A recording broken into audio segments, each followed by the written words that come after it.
FM 89.1, Radio Universidad. Ayer un grupo de intelectuales emitió una carta, un comunicado, en el cual advierten de la situación que tiene Brasil hoy por hoy, sobre todo el presidente Bolsonaro, que aparentemente da muestra de perpetuarse en el poder o que querría hacerlo. Uno de los firmantes es Adolfo Pérez Esquivel, premio Nobel argentino hace algún tiempo, eterno premio Nobel argentino, y lo tenemos en línea. Adolfo, ¿cómo le va? José Fernández, Jorge Fuentes lo saludan. ¿Cómo anda? Bien, ¿cómo están ustedes? Bien, ¿sabe qué me preocupé más todavía? Que está bueno esto porque es una advertencia, porque digo, el gran público por ahí que está en el día a día, en sus cosas y demás, no tiene atención puesta en Brasil, y lo que pasó con el partido me parece que termina por ahí destapando un montón de ollas, ¿no? Sí, bueno, eso del partido fue intencional. No es que cuatro locos se metieron en la cancha para impedir el partido. No, eso fue una provocación. Sí. Ahora, lo grave, esto tenemos que verlo también dentro de todo lo que está pasando en Brasil, en América Latina. Bolsonaro hoy está en un avance contra la Corte Suprema de Justicia, quiere derribar a la Corte Suprema, como también a los legisladores, al Senado. No, la intención de él es quedarse en el poder e impedir que Lula pueda llegar el próximo año a ser nuevamente el presidente. Claro. Y el derrocamiento de Dilma Rousseff tiene que ver con eso, impedir que Lula se presente en ese entonces presentar elecciones, y para eso utilizaron a Sergio Moro, el juez de Curitiba.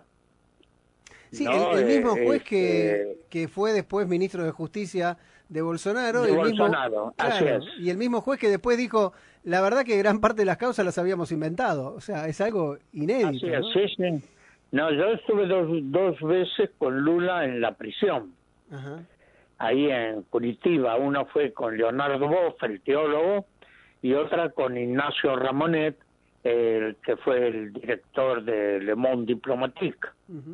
¿No? Y hemos hablado mucho con Lula, nos conocemos de la década del 70, cuando era dirigente sindical en el ABC de Sao Paulo. Claro. Así que, y bueno, no lo quieren a Lula porque el pecado de Lula es haber sacado de la miseria a 40 millones de brasileros y brasileras. ¿No? Y esto el sistema no se lo perdona. Pero detrás de todo esto no es la cuestión de Bolsonaro. ¿Quién está detrás de todo esto? No, es el gobierno de los Estados Unidos. No, esto está muy claro, como fue el golpe contra Evo Morales en Bolivia. Y Evo Morales lo denunció muchas veces, la parte operativa de la Embajada de Estados Unidos para el golpe. Y así fue. Entonces, no estamos en el mejor momento en América Latina. Están tratando de barrer todos los gobiernos progresistas, y lo hicieron históricamente. Pero recuerden, el golpe de Estado contra Manuel Zelaya en Honduras, contra Fernando Lugo en Paraguay, contra Dilma Rousseff en Brasil, contra Evo. Entonces, las democracias en América Latina están en riesgo. Están en riesgo. Lo mismo que pasa con Venezuela, pero ya los golpes de Estado contra Hugo Chávez y el bloqueo a Cuba y la instalación de bases militares cada vez más de Estados Unidos en el continente. En Colombia, donde hay un genocidio terrible, ahí Estados Unidos tiene 7 bases militares. Pero la triple frontera, el Plan Colombia, el Plan Centroamérica y Caribe. Entonces, ¿por qué esta propagación de bases militares norteamericanas en nuestro continente?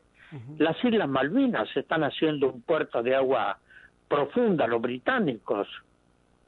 Entonces, no estamos en el mejor. La única forma de enfrentar esto es la unidad continental. Pero tenemos Bolsonaro, tenemos Piñera y tenemos otros personajes que creen que Estados Unidos es un aliado. Estados Unidos no tiene ni aliados ni amigos, tiene intereses. Y eso independientemente de quién gobierne, ¿no? Porque yo por ahí a Bolsonaro lo asociaba más a Trump, pero la verdad es que no cambió nada con Biden tampoco, ¿no?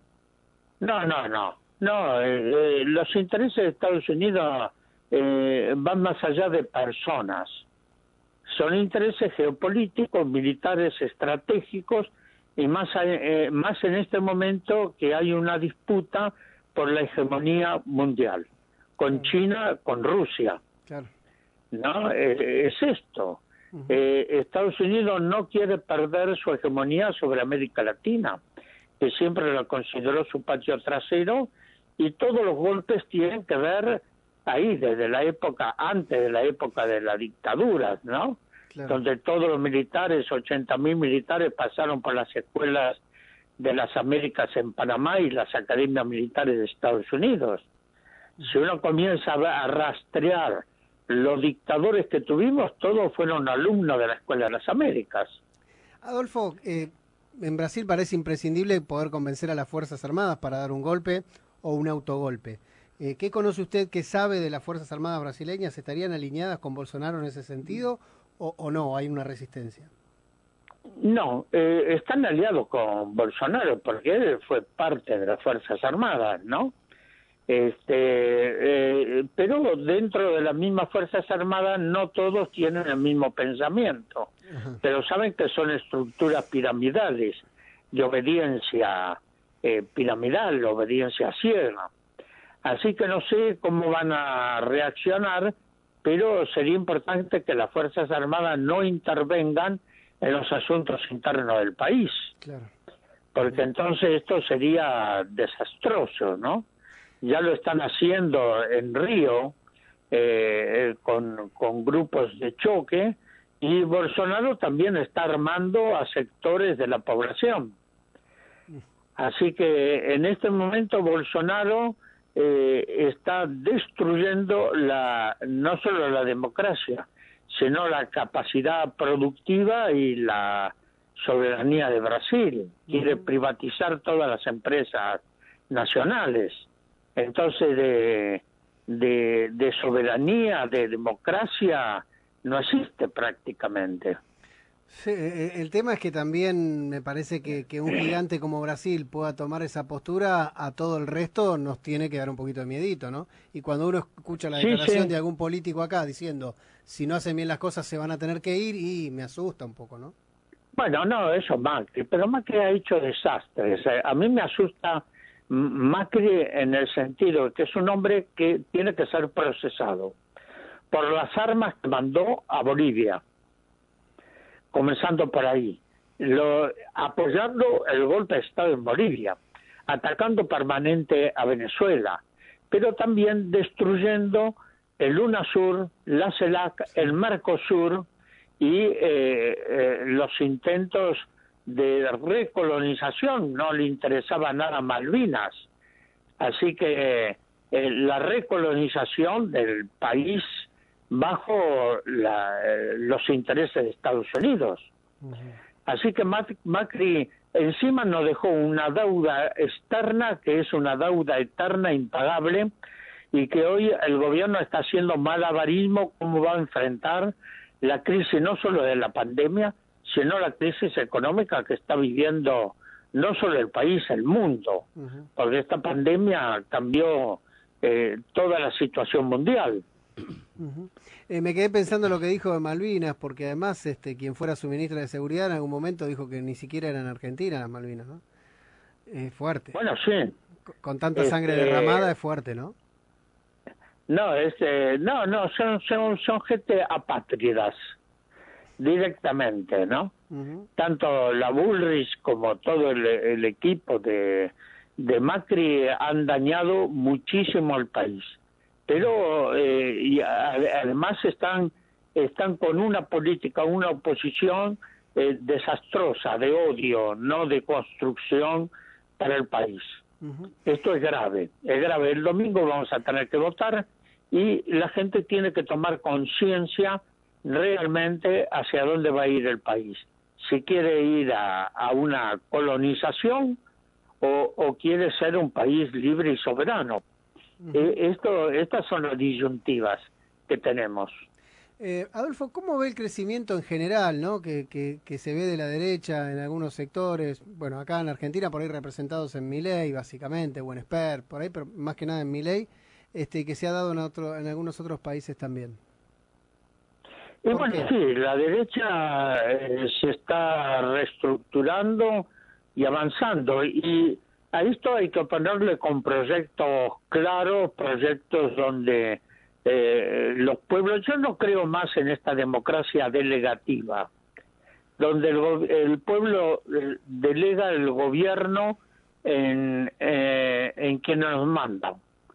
No, esto nos está llevando a esta grave situación. Miremos América Latina y nos agarramos la cabeza, ¿no? La grave situación de Colombia, de Chile. Realmente es preocupante, pero podríamos hablar de Guatemala, de El Salvador, ¿no? De muchos países que hoy están en una situación donde privilegian el capital financiero sobre la vida de los pueblos. Esto es lo tremendo. Hay que trabajar en proyectos alternativos y mucho en educación. A todo esto tenemos los medios hegemónicos de información, ¿no? Que imponen el pensamiento único. Yo siempre hablo del monocultivo de las mentes y los tóxicos de la propaganda. Y por eso es importante los medios alternativos como para clarificar, ayudar a pensar y a construir. Eso es lo otro, es un desafío que tenemos. Sí. Y también nosotros llevamos 50 años trabajando en América Latina y uno conoce cómo viene todo esto, ¿no? Y también habrá que hacer, me parece, ¿no? Es una opinión muy personal, quiero escuchar la suya también, que habrá que hacer una autocrítica del por qué no se reprodujeron los grandes líderes también, ¿no? Porque hubo como una camada de grandes líderes y que de ahí para abajo como que no pudieron sostenerlo. Mira, la política primero es la participación, la construcción colectiva. La democracia no se regala, la democracia se construye. Y por ahí no tuvieron tiempo de poder construir esos espacios, o se quedaron que podrían seguir haciendo lo que hacían. Y las cosas no son así. No, hay que ver también los medios de comunicación y lo que es la educación como práctica de la libertad. Claro. Es otra forma de pensamiento, y espero que esta situación y la pandemia ayuden a un pensamiento crítico y a tener valores, porque si vamos a hacer más de lo mismo, estamos perdidos. Claro, yo lo reflexionaba y lo invito a hacerlo conmigo también, por el caso puntual, por ejemplo, de Evo Morales. Digo, si Evo Morales hubiese formado alguien que pudiera reemplazarlo, no tendría que haber recurrido por ahí a esa fallida reelección que le dio la excusa perfecta a la derecha para después intervenir. A eso me refería. Bueno, pero vos sabés que ahí quien estuvo operando fue Luis Almagro, sí, el secretario general de la OEA, ¿no? Sí, claro. Que es un personaje de los Estados Unidos. Sí. Ahora, yo no sé por qué la OEA tiene que estar en Washington, cuando tendría que estar en un país latinoamericano. No, la Corte de la OEA también. Bueno, está en Costa Rica, pero está dirigida desde Washington. Entonces, esos organismos... Ustedes recuerdan la Guerra de las Malvinas, me imagino, sí, ¿no? Claro. Sí. Bueno, ahí estaba el Tratado de Ayuda Recíproca, ¿no? Que era un acuerdo entre los países de defensa. Cuando se declara la Guerra de las Malvinas, ningún país levantó un dedo, salvo dos. Perú, en ese entonces presidente Belaúnde Terry, el arquitecto, a quien yo conocí, y Fidel Castro. Los dos países que no estaban de acuerdo con la dictadura militar argentina, pero fueron los que ofrecieron ayuda a la Argentina. Chile, con Pinochet, ayudaba a los británicos contra los argentinos durante la Guerra de las Malvinas. Sí, claro. No, cuando uno comienza a ver esto, Por eso es importante la memoria, porque la memoria nos ayuda a iluminar el presente.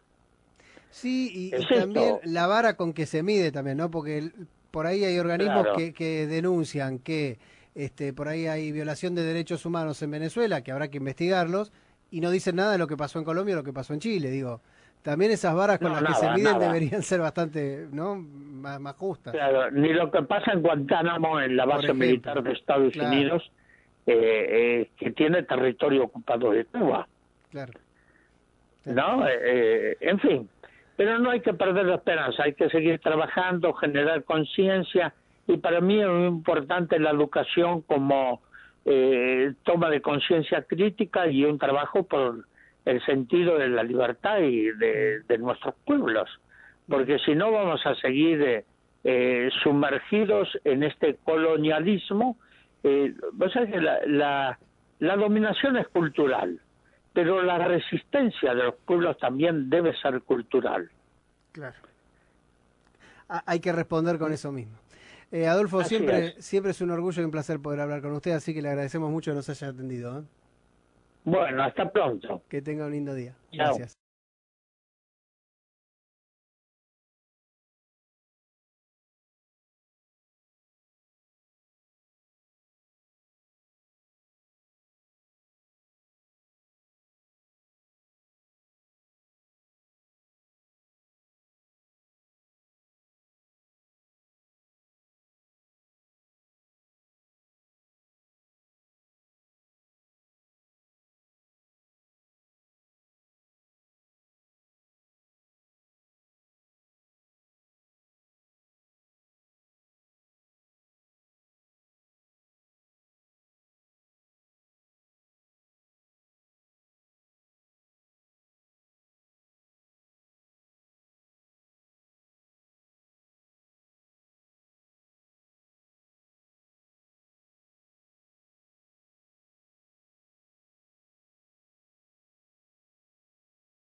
Desde la Universidad Nacional de La Matanza, Radio Universidad FM 89.1. Siempre cerca.